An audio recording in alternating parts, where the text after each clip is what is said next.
The city is quiet in the early morning, too quiet. Empty lots, flickering neon, cheap motels, and narrow alleys painted with the kind of silence that makes your skin crawl. It's the kind of silence where you know something is wrong, but you can't prove it. This is the world Henry walks through. Calm, ordinary, unremarkable. A man you wouldn't notice unless he wanted you to. Henry lives in a rundown Chicago apartment with Otis, a man whose life has derailed so many times, he's forgotten what direction even looks like. Their home is the kind of place where the wallpaper seems tired of hanging on, and the lights buzz like they're trying to escape. At first glance, Henry is polite, soft-spoken. He doesn't raise his voice, doesn't draw attention. He moves like a man who has learned to disappear in plain sight. But beneath that calm exterior is a void, silent, cold, and endless. The story begins when Becky, Otis's sister, returns home from an abusive marriage, desperate for safety, belonging, and some kind of fresh start. She sees something in Henry, a quietness, a gentleness, a restraint that feels safe compared to everything she's known. She talks to him, trusts him, believes he is someone she can lean on. But Henry is not what he seems, not even close. As the days pass, Becky opens up to him, telling pieces of her past in whispered confessions. Henry listens. He doesn't judge. He doesn't interrupt. His face never changes.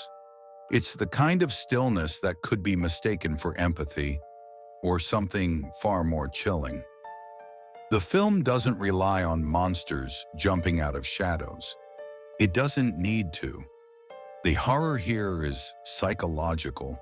It's in the calmness, the normalcy, the way Henry blends into a world that never notices him. The film shows, without ever being explicit, how someone like him can move through society without raising a single alarm. Otis, drawn in by Henry's strange influence, begins following him around. Not because he understands Henry, but because Henry gives him a sense of direction, of purpose, even if that purpose is poisoned. The more Otis watches, the more he mimics. The more he mimics, the more he spirals. It becomes clear that Henry doesn't have motives in the traditional sense. No ideology, no pattern, no emotional justification. He simply moves through life detached, drifting, almost mechanical. The tension in the apartment builds. Becky grows closer to Henry, thinking she has found someone who understands pain the way she does.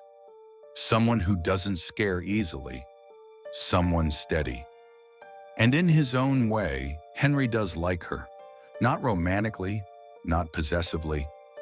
More like he recognizes in her a kind of brokenness that mirrors something deep inside him. But he also knows something she doesn't.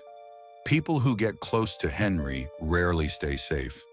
The film's strength comes from the contrast, the normalness of Henry's interactions versus the coldness behind them. He can sit at a dinner table, laugh at a joke, drive to the store, fix a broken lamp, all while carrying secrets that would freeze the blood of anyone standing beside him. As Henry and Otis spend more time together, Otis becomes increasingly reckless. He lacks Henry's eerie calmness and detachment. Where Henry is controlled, Otis is impulsive. Where Henry is emotionless, Otis is emotional in all the wrong ways. Henry begins to see the danger, not danger to others, but danger to himself. Otis is unstable, loud, sloppy. He is the type of man who leaves loose ends, and Henry doesn't like loose ends. Meanwhile, Becky confides in Henry more and more, telling him things she's never told anyone. She dreams of running away, far from Chicago, far from the past, far from all the pain she's survived. She asks Henry if he wants to come with her, if he wants a new life, a clean start. Henry doesn't answer. Not because he doesn't want to, because he knows he can't. There is no new life for someone like him. Not really. The film moves toward its climax with quiet dread, tension coiling tighter and tighter. There are no loud musical stings, no dramatic speeches, just the sinking realization that this world and everyone in it is being held together by threads that can snap at any moment. Henry begins to see that Otis's presence is becoming a threat, one that can't be ignored.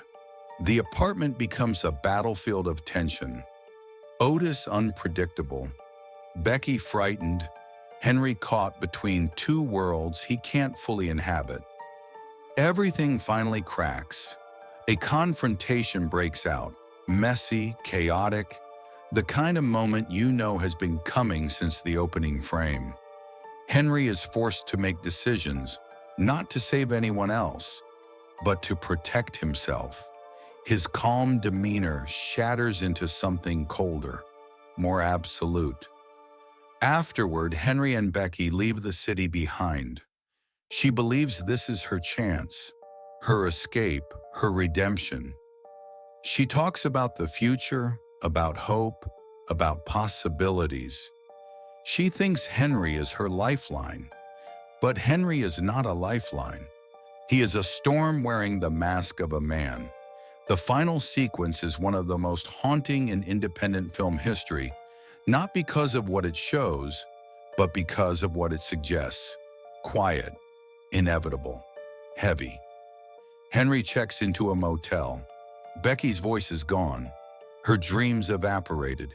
Henry loads his car and drives away without a word. No explanation, no emotion, just silence. The ending leaves us with one truth. Henry doesn't change. Henry doesn't heal. Henry doesn't want redemption. He simply moves on, and the world keeps turning, unaware of the shadow passing through it. Henry. Portrait of a serial killer forces us to confront something terrifying. Not monsters in the dark, but the idea that true danger can look like anyone. It can be polite, quiet, unremarkable, and that's what makes it unforgettable.